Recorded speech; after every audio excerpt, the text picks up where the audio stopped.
So here we have the Peugeot 2008 on a 15 plate.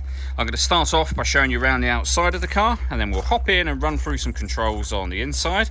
From the outside though, you can see it's a 5-door car with alloy wheels. Let's start off inside the boot and then work our way around the rest of the car from there. As we approach the boot, you can see we have reversing sensors. Plenty of boot space as well, along with that 60/40 split folding rear seat should you wish to increase this space even further. Okay, so we're just going to work our way back round to the front of the car, and then we'll hop in and run through some controls on the inside. But now that we've done a full circle of it, you can see it's in lovely condition the whole way round. Just briefly before we climb in, I think it's well worth seeing the interior from this exterior point of view. There's plenty to run through on the dashboard, so let's hop in and we'll do that now. Okay, now that we're inside the car, we're going to start with the dials. On the far left-hand side, we have the coolant temperature gauge. We then have the rev counter. Over on the right-hand side, the speedometer and fuel gauge. In the middle, you can see the digital readout for the speedometer, as well as the total miles of the car.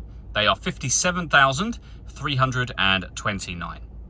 If we back out to the steering wheel, we have phone controls available on here.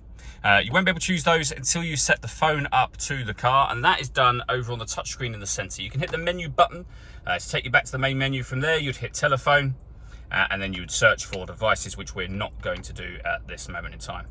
When it comes to music, just go into the radio media section just there, and then up in the top corner, you'll see we've got FM, DAB and AM radio, USB input, iPod input, Bluetooth audio and auxiliary input as well. So loads of ways to listen to your music in this car.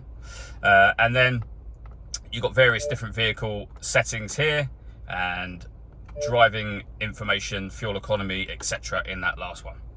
Working our way down, we then have dual zone climate control, so you can adjust the passenger temperature, the driver temperature. You can increase and decrease the fan speed. You can determine what direction you'd like the air to be distributed in.